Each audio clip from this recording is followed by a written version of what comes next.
একবার বিজ্ঞানীরা দাবি করেছিলেন যে ট্রিপল জাম্পে 18 মিটারের বেশি দূরত্ব অতিক্রম করা একদমই অসম্ভব।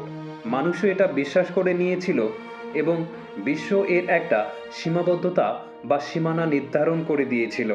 কিন্তু একজন অ্যাথলেটিক ছিলেন যিনি এই সীমাবদ্ধতাগুলো মানতে অস্বীকার করেছিলেন। তার নাম ছিল অ্যাডওয়ার্ডস। নিজের কেরিয়ারে তিনি কখনোই ফাইনাল পর্যন্ত পৌঁছাতে পারেননি। সমালোচনা, ব্যর্থতা সবকিছুই তাকে সহ্য করতে হয়েছিল। কিন্তু নিজের ক্যারিয়ারে বড় কিছু করার স্বপ্ন তিনি সবসময় দেখতেন। তিনি নিজেই নিজের জাম্পিং টেকনিক তৈরি করেছিলেন।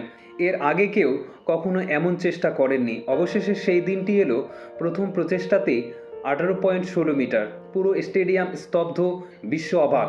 অসম্ভব শব্দটি যেন ভেঙে চুরমার হয়ে গেল। কিন্তু তার পায়ের একটি অংশ মাত্র 1 মিলিমিটার দাগের বাইরে গিয়েছিল, যার ফলে তার জাম্পটিকে ফাউল ঘোষণা করা হয়। তাকে বলা হয়েছিল তার কাছে আরও একটা সুযোগ আছে, যদি আবারও করে দেখাতে পারে তবেই প্রমাণ হবে। তারপর 20 মিনিট পর চাপ ছিল দ্বিগুণ, আর নিঃশ্বাসও ছিল দ্রুত, কিন্তু সামনে ইতিহাস গড়ার হাতছানি। আর এরপর তিনি আবারও সেই দীর্ঘ লাফটি দিয়েছিলেন এবং প্রমাণ করে দিয়েছিলেন যে সীমাবদ্ধতা শরীরের নয়, মনের।